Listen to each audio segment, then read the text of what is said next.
I'm speaking against the motion that the education system is failing our economy, but like everybody else, I want to start by saying I absolutely don't believe that it's solely or even primarily the purpose of education to support our economy. I really do believe that education is first and foremost about promoting human flourishing and freedom.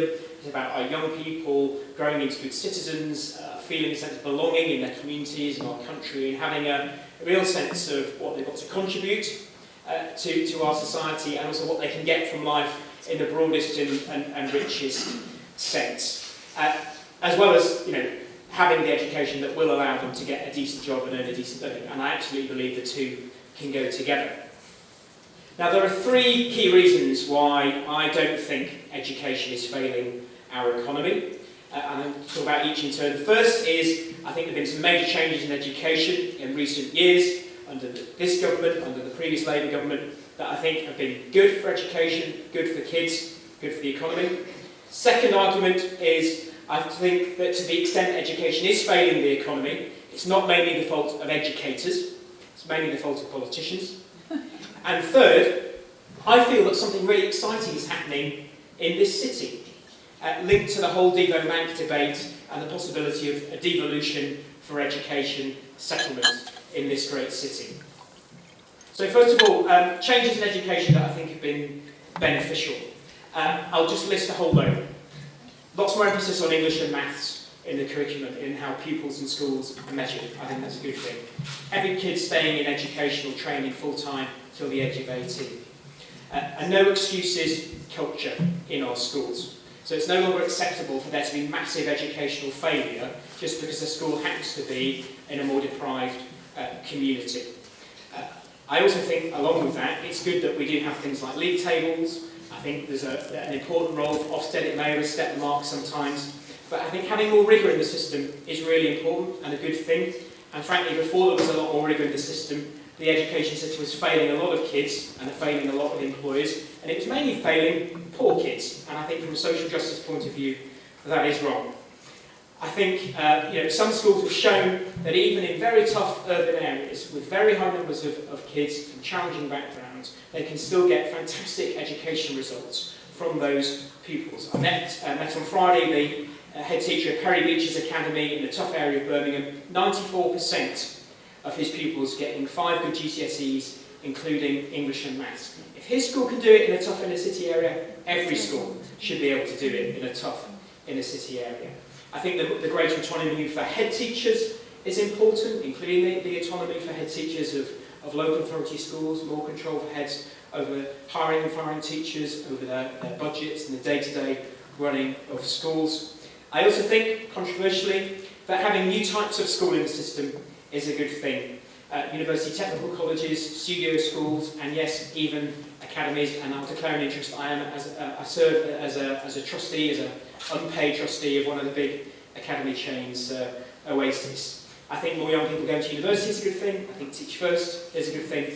The pupil premium, I think, is fantastic. More money specifically for every pupil in a school who's on free school meals, and a lot of accountability that goes with that, about how the money is spent and whether that's helping the attainment of kids from tough backgrounds. That's something that the Lib Dems introduced under the coalition government. The Tories have embraced it. I wish the last Labour government had done it. So I think there are some signs of hope and positive change in the system. That means that education is harnessing more of the talents of more of our young people, and that's good for the economy. My second argument is that many of the problems in our education system are not the fault of school leaders and teachers. They are the fault of politicians. At local level, national level, politicians of all parties. At local level, let's think back to the bad old days when most schools were run directly by local authorities, and there were some appalling education results. How many local authority leaders can you think of, how many council leaders can you think of, who resigned because the education results in their area were poor year after year? And particularly poor for poor kids. I can't think of any. And at national level, there's been a huge amount of change and churn and turmoil in the system, which has been very damaging for schools. I think it's been particularly bad in the Michael Gove, Nicky Morgan era, and that's having a really damaging effect on the teaching profession.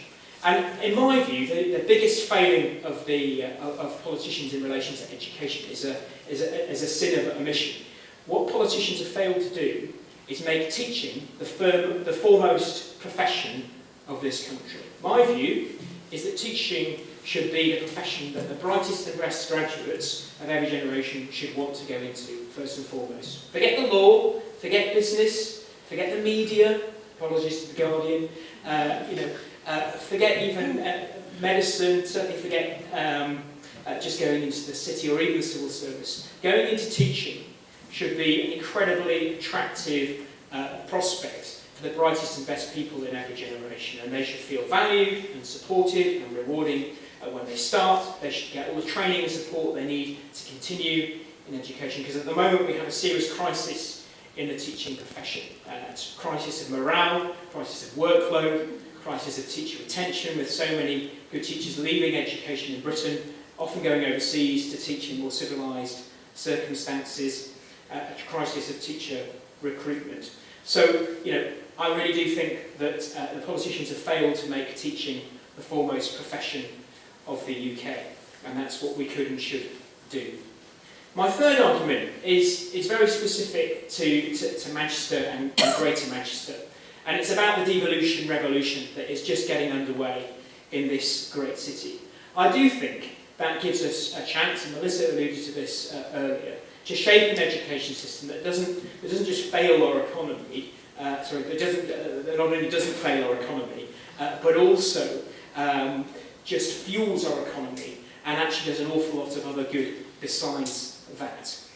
This city of Manchester prides itself on being a city of first. The first city that was an industrial city, the first city where the atom was split, the first city to see modern computing brought into being through the work of Adam Turing just down the road at the University of Manchester. The first city in Britain, I would argue, that successfully got to grips with post-industrial, modern 21st century life.